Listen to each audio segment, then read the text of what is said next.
What are your experiences or maybe tendencies that you noticed with wine cask? What grape varieties, what styles of wine work the best, or if you ever noticed any barrels that are not perfect for aging? Yeah, so at this point, we've used probably upwards of 60 different finishing casks, a lot of them wine-based from all over the world. You know, some of the interesting ones have been like we did some Tokai recently. We've got Muscatel.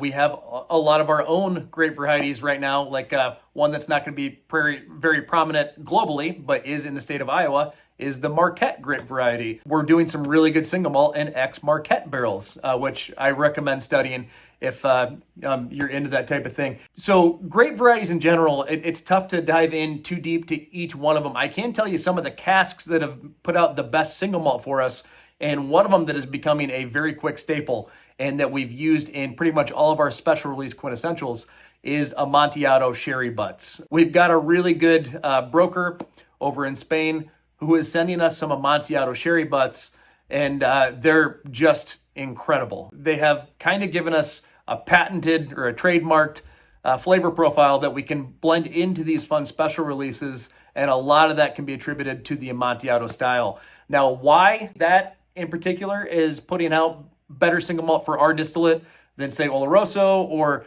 PX, I'm not entirely sure, but for some reason the way that these Amontillado casks are finishing our single malt just works incredibly well. So long story short, I mean, we're using dozens and dozens of different finishing casks. We're slowly dialing into which ones work really well, which ones are underwhelming. And I think, 10, 20 years from now, we'll probably get into a situation where we have a little bit more of our staple variety. Rather than having 40 to 60 different types, we'll probably have 4 or 5, maybe 10 that we know work really well with our particular distillate. Such a fascinating discovery. The Tokai barrel sounds really interesting.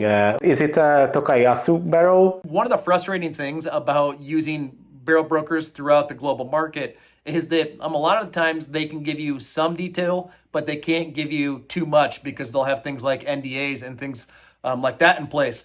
So they can't reveal too much information because that'll tell me the specific producer that started out with it. And a lot of times that's against the rules or highly frowned upon. So a lot of times they can only give me a little bit of information. For example, even the Amontillado Sherry Butts that we get, I know like the specific ones that I want them to keep going after, but they cannot tell me the producer in particular they're coming from. One, to protect the producer, but two, because if I figure out who the producer is, I can cut them out of the mix and just go straight to the producer. So I see, yeah. A lot of the times, they'll be able to give you some information, but not all of it, which can be a little bit frustrating. That's interesting. But what happens with the barrels that are like the name of the winery is on the barrel? Do they remove it? They will usually try to sand that off. Sometimes they'll paint over it. There are times when we can see through it, and we'll every time we get finishing casks in, we've got 11 people on the Cedar Ridge operations team, and we're all a bunch of barrel geeks. And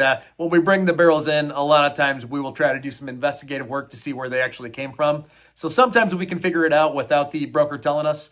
Other times it's completely sanded off and we can't do any investigative work. I didn't know that this is such a secretive business with the cask. Well, yep. I'm going to look forward for the Tokai finished single malt. Actually, I'm Hungarian, so that's why I'm really interested in that. Oh, no way. Very cool. Well, yeah, we did do one single cask of that last year. It was one of our more populars. And since then, we have purchased more. I'll do some digging and see if I can figure out specifically what type for it, just because I do think that that's important. But we do have several others down the pipeline, and that I think you can expect another single cask coming out at the end of 2025. Exciting. Thanks for watching this video. You can watch the full podcast episode by clicking here, or watch another interesting video by clicking here. Let's continue the discussion in the comment section and see you in the next one.